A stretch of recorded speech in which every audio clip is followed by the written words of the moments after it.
La columna semanal en Bae Negocios de Guillermo Moreno, Norberto Iscovich y Claudio Comari. Economía a puro peronismo. La deuda pública, de todos. La generación de dólares, de algunos. Por el licenciado Guillermo Moreno, el licenciado Norberto Iscovich y el doctor Claudio Comari. La deuda pública, interna o externa, pertenece al conjunto del Estado argentino con sus tres poderes, aunque por su propio ordenamiento jurídico sea el Ejecutivo quien deba encargarse de acometer las acciones necesarias para honrarla en tiempo y forma.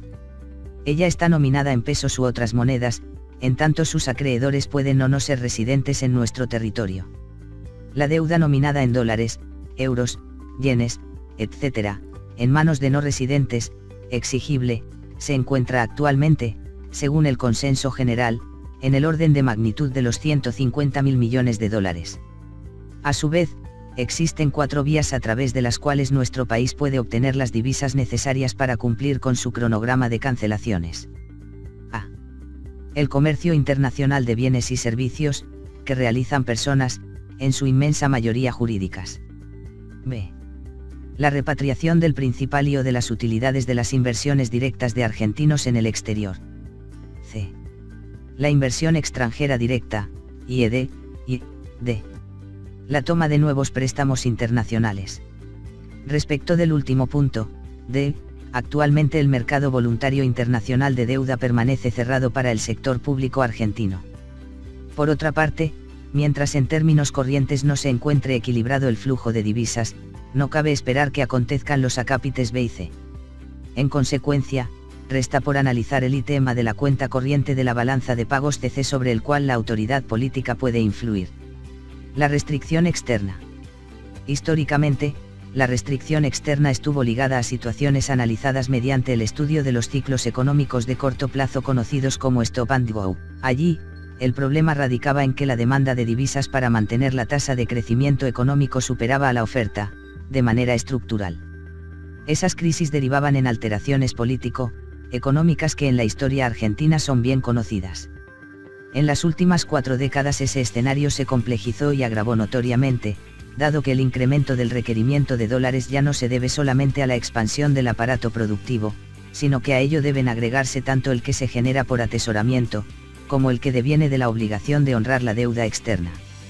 Cuantificando los conceptos, se puede proyectar que hacia el final del corriente año, la balanza comercial, BC, producto del desplome de las importaciones, que en el primer semestre fue de 28%, será de aproximadamente 8.700 millones de dólares, la balanza de servicios, seguros, transporte, turismo y propiedad intelectual, entre otros, se ubicará en un saldo negativo de entre 7.000 y 8.000 millones de dólares. Los intereses de la deuda pública exigible serán de aproximadamente 9.000 millones de dólares y los de la deuda privada 3.000 millones de dólares. Los dividendos a girar por las empresas locales de controlantes extranjeros alcanzarán un monto de alrededor de 6.000 millones de dólares. En consecuencia, el déficit del sector externo argentino, medido como proporción del PIB, rondará el 3,5%, 16.800 millones de dólares, considerando solo los intereses de la deuda exigible. La necesaria interfase entre lo público y lo privado para evitar el default, si bien parte de la deuda, tanto pública como privada, está nominada en moneda dura, los ingresos del Tesoro Nacional son solo en pesos, por lo cual se debe apelar al mercado o al BCRA para transformarlos en las divisas necesarias, a fin de cumplir con los compromisos asumidos. Pero para poder obtenerlas, es preciso que el sector privado las haya generado, logrando, como mínimo, adicionando los resultados de las balanzas comercial y de servicios, un saldo superavitario en el entorno de los 18.000 millones de dólares. A tal fin, es imprescindible lograr un tipo de cambio competitivo que, para ser plausible, debe complementarse con adecuadas políticas de administración de comercio, que permita la hegemonía de las empresas locales en el mercado doméstico. Esta sinergia posibilitará, a su vez, mediante una correcta interacción público-privada, incrementar la fuerza de inserción de los productos de fabricación nacional en los mercados internacionales. Simultáneamente, con una macroeconomía equilibrada, debe lograrse una disminución del riesgo país y de la tasa de interés nominal, de manera tal que, al alinear la inflación doméstica con la internacional, ocurra lo propio con la tasa de interés real. Ello permitirá construir un andamiaje financiero adecuado para ofrecer capital de trabajo a las empresas exportadoras.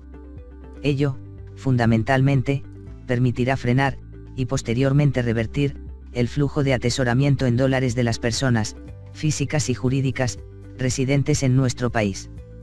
Pero solo un contexto político, económico y social de amplia unidad nacional lo posibilitará. Las potencialidades para avanzar en esa dirección se asientan en la plena vigencia del tronco común del pensamiento nacional que, más allá de que se exprese en diferentes vertientes del espectro político, resulta ampliamente mayoritario en nuestra patria. 1. Denominamos exigible a aquella parte de la deuda cuya eventual posibilidad de renegociación presentará particulares condiciones de tensión. 2. Para realizar las estimaciones que se presentan, se tuvo en cuenta el criterio de devengado, que es el mismo que utiliza el INDEC en sus resultados de balanza comercial y balance de pagos. 3. Ello suponiendo un rollover óptimo del principal de la deuda. 4. Considerando los intereses de la deuda pública en pesos y en dólares, en manos de no residentes y de residentes cuantificados en dólares, ese monto se incrementaría a 25.800 millones de dólares. 5. Esta es una restricción que los hacedores de política económica en Argentina no pueden desconocer, ya que a nadie se le ocurre, en nuestro país ni en el mundo, nacionalizar el comercio exterior para volver al comercio país-país. 6. En este sentido, el nuevo orden internacional, NOI, y la concomitante debacle de la OMC, abrieron una ventana de oportunidad que amplía el arsenal de instrumentos económicos para la búsqueda de competitividad sistémica, y que nuestro país deberá saber aprovechar. 7. La tasa de interés real anual es igual a la tasa de interés nominal anual, menos la inflación del periodo. MM y asociados.